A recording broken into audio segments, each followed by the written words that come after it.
a few thoughts. First of all, if we had this conversation 120 years ago, you might have said something like, Todd, 70% of the American people are working on farms.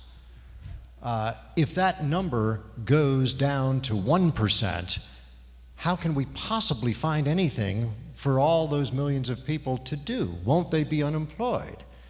So we have seen societies adapt. I mean, if we just look at the history of Saudi Arabia and the population growth, 50% just in the last 25 years or so.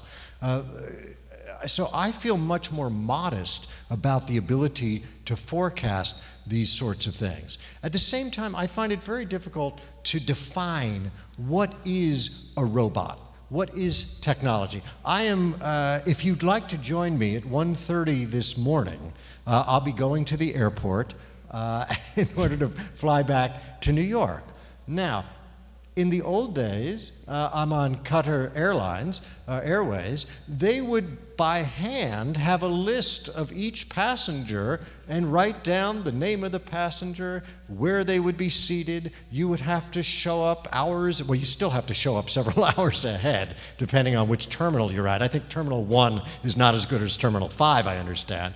But just those simple sorts of things, did they displace jobs? I suppose so. In the US, one of the interesting examples, many economists had thought that ATM machines would replace bankers and bank tellers. Well, it turns out as banks have been able to deploy ATM machines, essentially robots to accept and dispense cash, it has actually led to more bank employment because it has brought more people into the financial system that then require other financial services. So I'm rather modest about the ability to predict these things. I do, however, feel very strongly that in my country, we've done a terrible disservice, especially to young people who would like to have what I referred earlier to blue-collar jobs, to those who want to work with their hands, to those who want to be electricians or car mechanics or plumbers. See, what we do in my country in high school as teenagers, we take those